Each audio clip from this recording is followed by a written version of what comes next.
नमस्ते फ्रेंड्स, मैं हूँ ज्योति विद्या। आज का ये सेशन मैं रिकॉर्ड कर रही हूँ 1 फरवरी 2026 पोस्ट बजट। तो आज के दिन तो आप जानती हो ट्रेडिंग नहीं करनी चाहिए, और मैंने बार बार बोला था कि आज के दिन जो ट्रेड करेगा तो मार्केट उसके मजे लेगी, और जो मार्केट के बाहर बैठ के ट्रेड देखेगा वो मार्केट के मजे लेगा। अगर आपने कमाया है तो बहुत अच्छी बात है, लेकिन अगर आज आपने खोया है तो मुझे उससे ज्यादा दुख क्या होगा। तो फ्रेंड्स, बजट डे एक ऐसा होता है कि जहां पर हम उम्मीद कुछ और लगाते हैं और होता कुछ और है।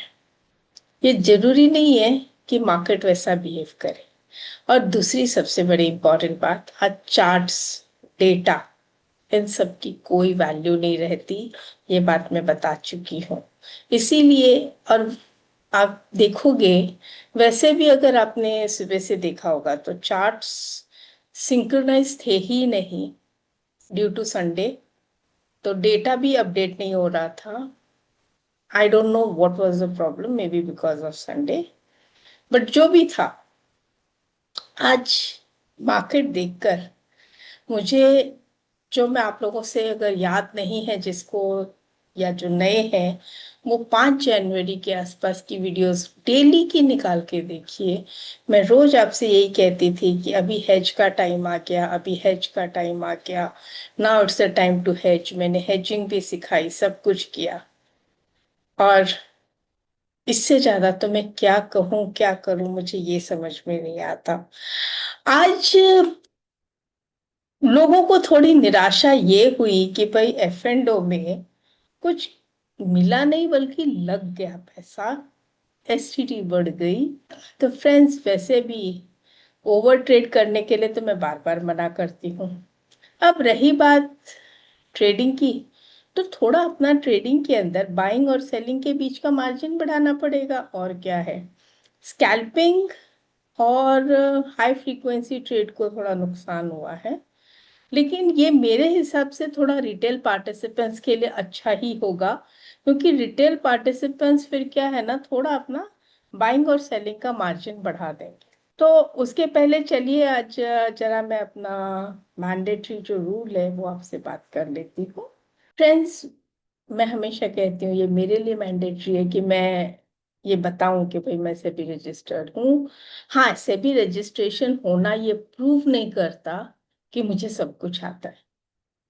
ये मैं आपको क्लियर कर दूं, अगर कुछ लोग ऐसे सोचते हैं कि मैं सेबी रजिस्ट्रेड हूँ तो मतलब मुझे सब कुछ आना चाहिए और मेरी ट्रेड्स गलत होने ही नहीं चाहिए, मेरे स्टॉप लॉसेस हिट होने ही नहीं चाहिए because I am SEBI registered, तो ऐसा कुछ नहीं है।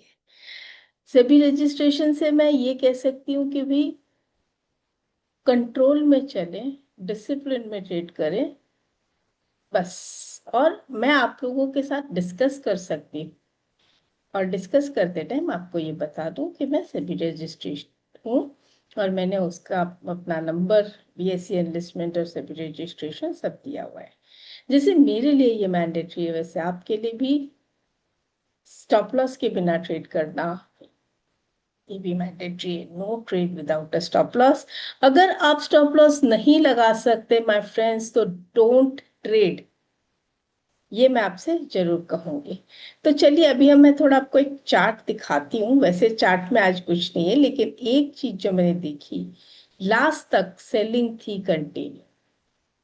लास्ट तक जो वापस से सेल स्टार्ट हुआ यहाँ से, ठीक है, डे लो नहीं तोड़ा, ये सिर्फ एक वो बजट के टाइम का ऐसा वो सीन आया कि यहाँ तक मार्केट ले गया, और अब वापस क्लोजिंग के टाइम पर यहाँ तक लेके आया।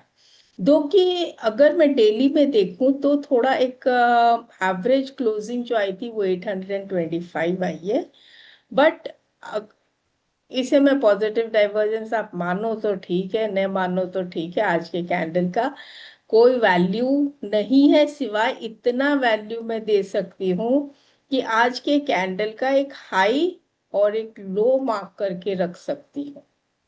अब ये जिस साइड तोड़ेगा वो साइड के उसके अकॉर्डिंग वो मूवमेंट में और देख सकती हूँ। 1000 पॉइंट, ऑलमोस्ट से 900 points is not a small thing for Nifty. And bank Nifty के लिए भी अगर मैं बात करूं, ये हाई और ये, तो अगर मैं यहाँ पे भी बात करती हूँ आपसे, तो 59,865, मतलब करीब करीब 1900 points of bank Nifty is not a small thing. तो ये जो है, जिस डायरेक्शन में आप, या तो ये साइडवेज जा सकती है, क्या करेगा क्या नहीं। आज तो बजट का दिन था, अफरा तफरी मची हुई थी, ये ले लो वो बेच दो, वो बेच दो, ये ले लो, ये भाग गया, ये गिर गया। माय गॉड, मैं इतने प्रेशर में काम नहीं कर सकती, इसलिए मैं काम करती ही नहीं हूँ बजट के लिए इस पे। I just watch, just 2 hours entertainment. आज का दिन मेरे लिए यही होता है। अगर मेरे पास कोई शेयर्स हैं तो उसके मैं कॉल राइट कर देती हूँ टू ईट द वोलेटिलिटी, और दैट्स ऑल। फ्रेंड्स, एक चीज मैं आप लोगों से एक बात और करना चाहती हूँ। एक फोन आया था और एक उन्होंने अपनी एक डिटेल्स भेजी थी, और वो भाई साहब भी शायद ये देख ही रहे होंगे। मैं नाम किसी का बताती नहीं हूँ, लेकिन मैं ये चाहती हूँ कि जो मिस्टेक उन्होंने की आप लोग मत करिए। और भाई साहब, जो आपने दी करी है मिस्टेक, आप भी ये बात ध्यान से सुन लीजिए। क्या है कि उन्होंने ये कहा मुझसे कि जब मैंने पूरे साल का हिसाब निकाला, तो मैंने क्या देखा कि वैसे ओवरऑल मैं प्रॉफिट में हूँ, लेकिन, या नो लॉस नो प्रॉफिट में हूँ, लेकिन जो मुझे लॉस हुआ है ना, वो ब्रोकरेज और ट्रांजैक्शन टैक्स का हुआ है। यस, ये ही मैक्सिमम होता आया है, मेरे साथ ये बहुत हो चुका। क्या होता है कि हम स्टॉप लॉस तो बड़ा ले लेते हैं और प्रॉफिट छोटी छोटी बुक करते हैं, तो अल्टीमेटली हमारा एक तो ट्रांजैक्शन कॉस्ट और ब्रोकरेज बढ़ जाती है। दूसरा, हम जब स्कैल्पिंग करते हैं या हम इंट्राडे ट्रेडिंग करते हैं, तो हम अपनी कॉस्टिंग की वर्किंग नहीं करते। आज हमें जब बजट में ये पता चला कि हमारे एसटीटी बढ़ गए हैं और एक्सरसाइज करने पे ऑप्शंस के एसटीटी बढ़ गए हैं, तो एक्चुअली अगर मैं आप लोगों से पूछूं तो बहुत लोगों को ये भी नहीं पता होगा कि पहले कितना एसटीटी लगता था और अभी बढ़ने के बाद आपकी, मतलब एक्चुअल एक लॉट में या एक यूनिट पे जो भी आप ट्रेड कर रहे हो, कितना कॉस्ट आता है। ये कॉस्टिंग की वर्किंग हमने कभी करी ही नहीं। क्या मैं ऐसा कह सकती हूँ? अगर ये बात सच है, तो यहाँ से सबसे पहले हमारा आप कॉस्टिंग की वर्किंग कीजिए। उस कॉस्टिंग की जब वर्किंग हो जाएगी, तब आपको पता चलेगा कि आपने अगर कोई चीज खरीदी है 150 रुपए में, तो आपको उसे कितने रुपए में बेचने पर ही फायदा होगा। अदरवाइज वो स्टॉप लॉस टाइप का ही हिट होगा या ट्रेलिंग स्टॉप लॉस टाइप का हिट होगा। तो उसमें आप प्रॉफिट मत गिनिएगा, उसे आप ट्रेलिंग एसएल या एसएल गिनिएगा। तो this is the most important thing. ये जो है आज का जो स्टेप हुआ है बजट में, आई विल से ये स्कैल्पिंग और हाई फ्रीक्वेंसी ट्रेड्स को कम कर देगा। But to some extent it is good for retailers कि वो लोग अब ये जाके अगर कैलकुलेशन कर लेते हैं कि हमको ये एक और लॉट बाय किया, अब इसे कितना ऊपर बेचने पे हमें प्रॉफिट मिलेगा, तब जाके आपको ये पता चलेगा कि आप कहाँ हो और क्या कर रहे हो। ये बहुत जरूरी है, और हम लोगों ने ये कभी देखा ही नहीं। I want this answer from you all. Have you all scene, have you all calculated कि आपने जब भी कोई ऑप्शन खरीदा, उसे कितना रुपया ऊपर बेचने से आपको प्रॉफिट आएगा, या कितने रुपए नीचे बेचने से आपको डबल लॉस होगा या क्या होगा? आपने कभी इस चीज का कैलकुलेशन किया, या सिर्फ आंख बंद करके हमने बाय करी सेल करी, बाय करी सेल करी? इस चक्कर में होता क्या है, हम ट्रेड जितने ज्यादा तो कर देते हैं। क्यों? क्योंकि हमें ये पता है कि हमको पर ऑर्डर या पर ट्रेड हमें इतना पैसा लग रहा है, हमने वो कैलकुलेट कर लिया। लेकिन उस पर एसटीटी और दूसरे टैक्सेस जो लगते हैं हमें, वो पर ऑर्डर नहीं लगते हैं, वो हमारे अमाउंट के ऊपर लगते हैं। क्या हमने कभी इस चीज का कैलकुलेशन किया है? अगर नहीं किया है तो आज सबसे पहला काम यही करिए कि आपको टैक्सेस के साथ आपकी ओवरऑल कॉस्टिंग कितनी आती है वो हिसाब लगाइए, उसके बाद आगे का ट्रेड कीजिएगा। ये जो चीज है ये बोलने के लिए बहुत छोटी है, लेकिन जब हम पूरे साल का हिसाब लेके बैठते हैं ना फ्रेंड्स, तो हमारी हालत कुछ और ही होती है। हम सोचते हैं कि हमने अच्छा खासा पैसा कमाया होगा या कमाया होगा नहीं कमाया, लेकिन जब हम अपनी बैलेंस शीट लेके बैठते हैं तो पता चलता है अरे बाप रे, यहाँ तो हमने कमाने की बात की थी, लॉस हो गया, या हमने तो इतना लॉस सोचा था इतना बड़ा हो गया, हमको पता ही नहीं। तो ये जो चीजें हैं, इस चीज से आप निकल जाओगे। तो आज अगर आपने पहले से कैलकुलेट किया तो बहुत अच्छी बात, नहीं तो आज की आज आप पहले अपना कैलकुलेशन विथ ओल्ड रेट्स और प्लस उसके साथ न्यू रेट्स के साथ हिसाब लगाइए, और आज कल से ही समझिए जो आप ट्रेड लेंगे या आज अब जो ट्रेड लेंगे उनको न्यू रेट के हिसाब से उसके ऊपर बेचने की बात कीजिएगा। तब जाके आपको कुछ ना कुछ प्रॉफिट, मतलब वो आपकी एक्चुअल कॉस्टिंग होती है। जब हम कोई सामान खरीदते हैं तो हम अपना ब्रेक इवन पॉइंट देखते हैं, तो ये जब खरीदते हैं तो ये भी एक टाइप का हम कोई चीज खरीद रहे हैं, तो इसका भी तो ब्रेक इवन पॉइंट निकालना बहुत जरूरी है, और फिर उसके ऊपर बेचिएगा।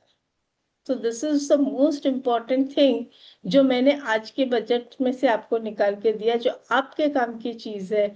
और उसमें से आप कैसे देखिए, ये चीजें तो बढ़ती रहेंगी, आपको अपने काम की चीज निकालनी है। क्यों?